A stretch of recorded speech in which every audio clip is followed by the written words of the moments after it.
on the bottom and on the top. So it was maybe a few hundred, I don't know. How long did you stay in Yesau? We stayed there till we stayed there till January. In January what year? 1945. And then they brought from all the places around. There were a lot of camps. So they brought the people over to us, and from us, we had, this was January 35 and January 31st, and that's they taking us to Germany for work. And they had kept us before in a place, I'll tell you, it's hard to remember, but it's written down, I have, I think, written down, is that they took us, they took us to the Bernstein work. Over there, they got everybody till they got together. This was in from Yesau to Palmnicken, I think it was in Palmnicken. And there was the Bernstein work, and they took from all the camps over there, the people. So were men, most of the men were from Litva, and the women were from Kongress-Pol, like us, from Lodz, from other cities.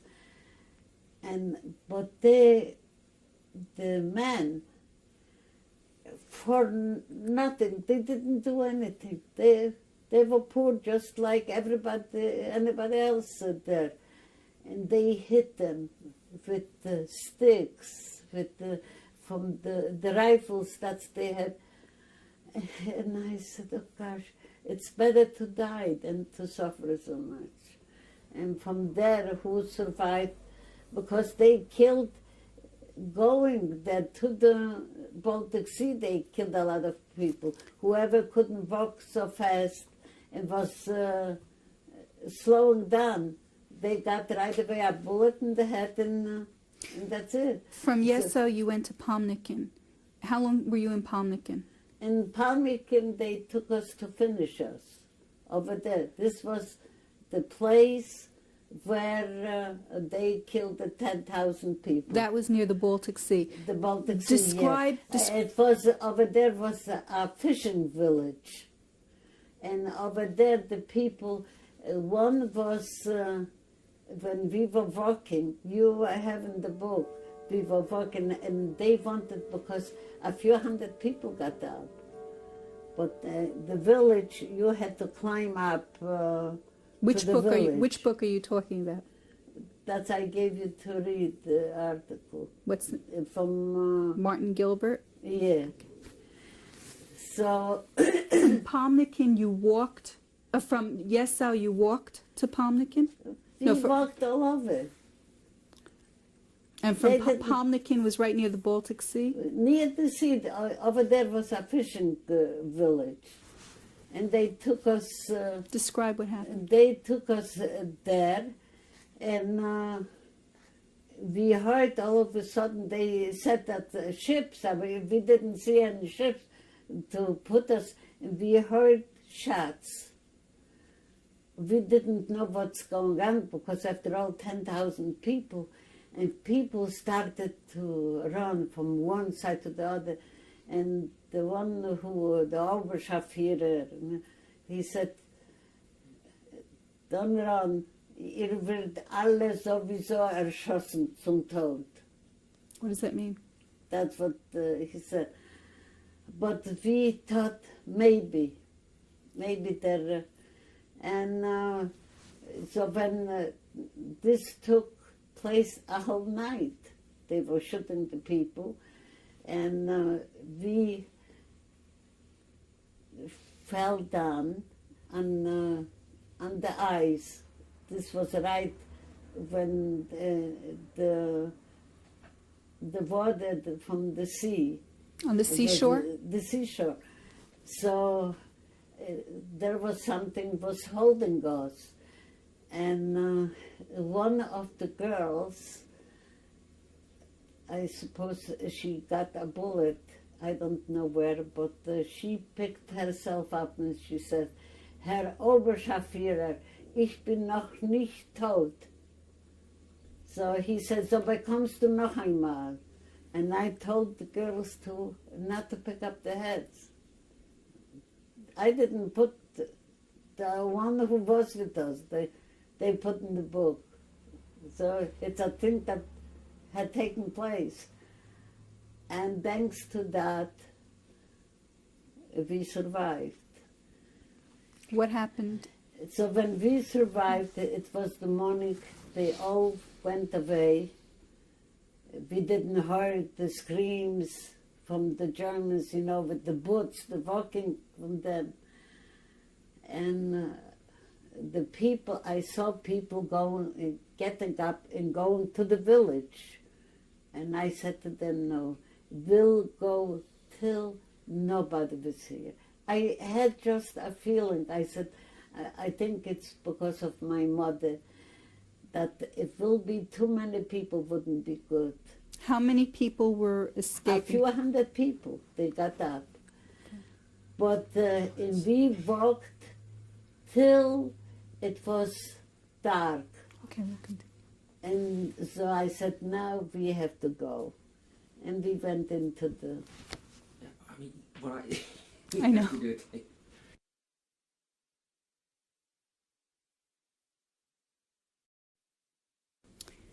This is tape 3. The date is April 25th, 1995. Survivor is Mrs. Genya Bitterman. Interviewer Shoshana Hecht-Diskind in Cranberry, New Jersey, United States. And the language that the interview is being conducted is in English. If we can continue, Mrs. Bitterman, you were describing the march from Palmnicken to the Baltic Sea. If you can just briefly tell us.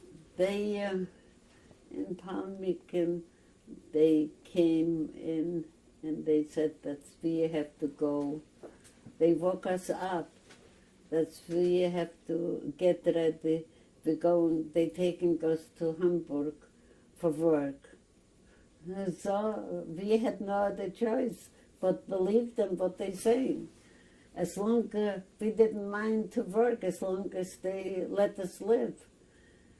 And so they took from all the camps around. I don't remember the names already. There were so many camps around Königsberg. And there were men camps and women camps. And they took us to we didn't know where we're going. They said the ships are waiting for us. We came, it was dark already, near the Baltic, and we didn't see any ships, but we heard that some shooting. We didn't know what it is, because 10,000 people, it was maybe, at that time was already 8,000, maybe 7,000, who knows. But a lot of people, and we didn't know what's going on, and in the dark, who could say? So we were running, we didn't know where to run, from one place, or this way, or that way. So the one from the who took us there, so he said, where are you running? Ihr wird alle sowieso erschossen zum Tod. Where are you running? You will be all killed like the animals. We were worse than animals for them. And then they came near us and they threw us on the ground and they were shooting. Me and my 3 friends, we were in one place. In one of the 3, this was Fela Lefkovich from Ozorkov. And she said, when she heard, I suppose she got a bullet, and so she started to scream, Herr Oberscharführer, ich bin noch nicht tot. The man who was shooting, he said, she said to him, I'm not dead yet. So he answered her, so bekommst du noch einmal, so you're getting another one. And then we heard the bullet coming, and I suppose she got killed because we didn't hear anything. And I was holding my friends, I whispered to them, they shouldn't pick up their heads because I knew what will be. And till everything was quiet, we didn't hear anymore the military. So we got up. What were your friends' names? What were your friends' names? Fela Lefkovich, she was killed. And then Tsela Moshkovich, her maiden name, was with me and Marisha Gleim. Her name was Zweig, Marisha Zweig. So they were with me, and I helped them. I went out and I helped them. I took clothes from the people who were dead, and I made a thing. I helped them to come up. Where were they? They were in the sea? Yeah, I climbed up, but they were, I suppose I was the strongest from them, and I helped them to come out. And when we come out, we saw a lot of people. I went back to see again, or somebody, maybe she survived. I left them on the top and I went down, but I came back with no results. There was nobody alive. But we saw a lot of people coming up, and the village was up a hill. This was very low, the Baltic Sea, and there was the Palmnicken. So I said, they weren't able to walk. I said, we have to walk. We'll walk till we wouldn't see anybody, and then we'll go. Because there were cases, later we found out, they went and they asked for help. Even the people who took us in the first time, Mr. Voss was his name, he was a farmer.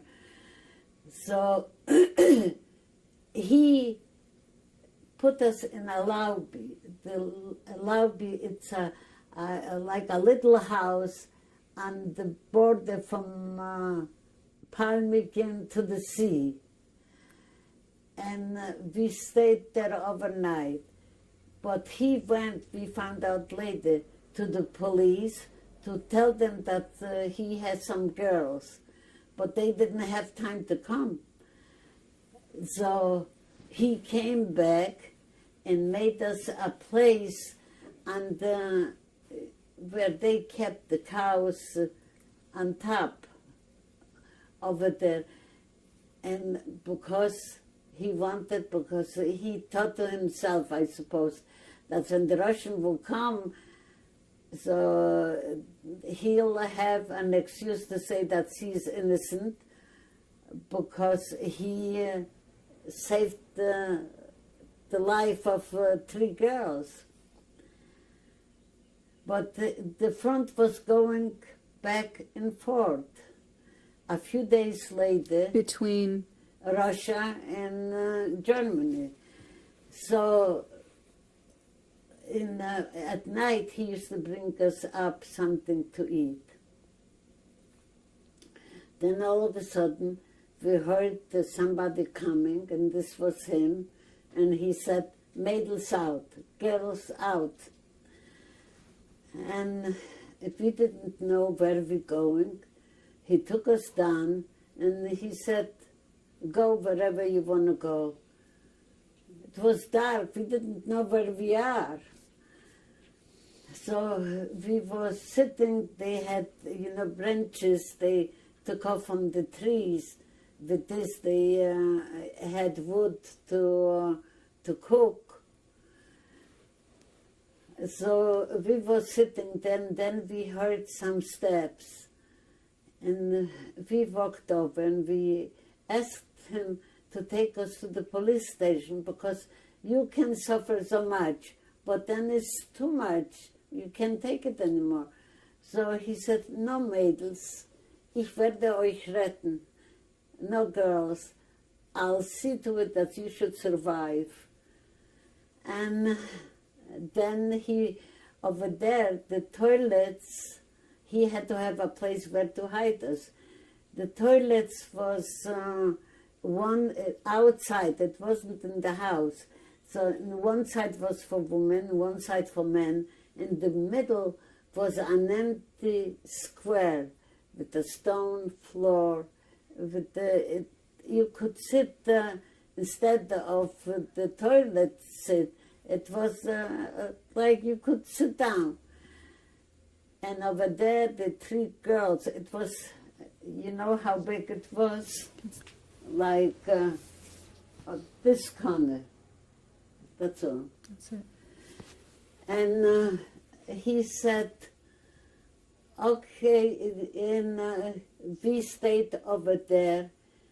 And I don't know how we could take, we didn't sneeze, we didn't cough, because otherwise they would find out. We didn't even whisper one to another. And this was winter, 45. Winter. The wind it was 20 degrees, I think, below zero. And we were so strong. I don't know who gave us the strength.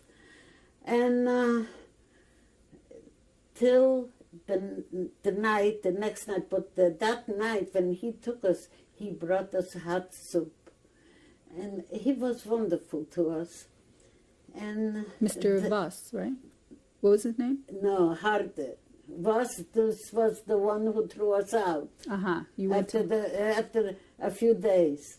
But this one brought us hot soup. But the neighbors, they knew about it. Where was Mr. Harder's place in relation to Mr. Voss? It was a house, and they had, they didn't have big apartments like here. And he was facing the sea. It was a building with a few apartments. But some neighbors, they knew about us. I suppose so, because one was hiding us, but they kept their mouth shut. They didn't see anything. And he made us a place also on top of the, how you call it, where they have the cows, the horses. But on top, over there they had straw, lake, and we were in between the straw. They came, we heard voices, they came to check, because a lot of, from the airplanes, they put on, how you call it, the people to check out. So they were You're talking about they parachuted? The parachute. They thought maybe they're hiding, and we heard people laying under the straw, and that the Germans, they showed them, and nobody is there. But if they wouldn't listen to the Germans, they would find us. I mean, if the Germans wouldn't have listened, they would have found you. Yeah, sure.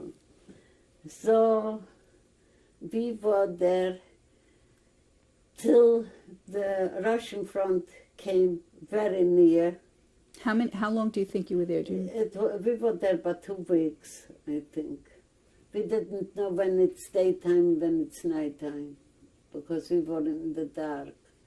We didn't wash ourselves, nothing. At night, very late at night, he brought us each a piece of bread and a little soup. What did you do when you had to go to the bathroom? Or Over there, he put a pail over there. But if you don't eat, how much you have to go to the bathroom? So we were there till the Russian came. Yeah, and we were there when the Russian came near. They took us down, and Mr. they gave harder. They in the vibe.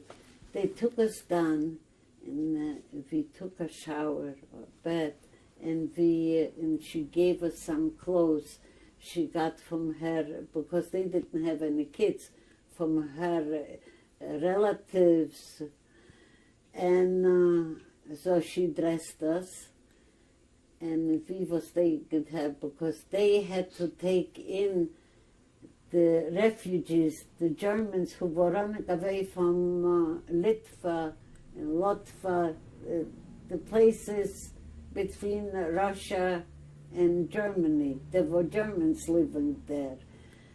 So in one of so before she settled with us, and then she took in 2 couples. One was the mayor, I remember like now, Mr. Mayor, Herr Mayor. This was the one who helped us. He took us to get food, the cards to get food. Once I went for food, and I was the only one, they were afraid, that went to the kitchen to get the food. And once one came in, a nice dressed German, an older man, and he said, "My arm is Mädel, my poor girl." And he gave me his coupons. Du nimmst home for this too. You'll take it home. And when I brought home, and she was so happy that I had a lot of food, you know, he gave me for 5 people. They didn't need it. So she said... These Germans were like just plain people. Yeah, they were older people, the most older people. But they were running away from the Russian? Yeah, it wasn't Russia, it was Litva, Latva, from those places.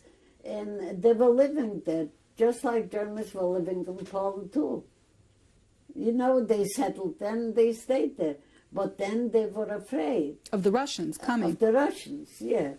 So when we came,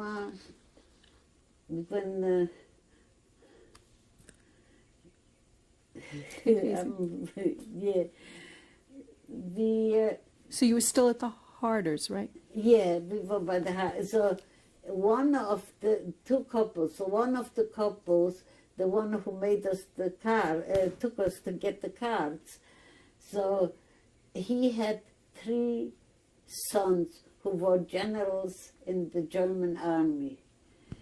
And they would never believe that we are Jewish girls. They thought maybe we are Polish, maybe we are from Litva, Latva, but Jewish girls.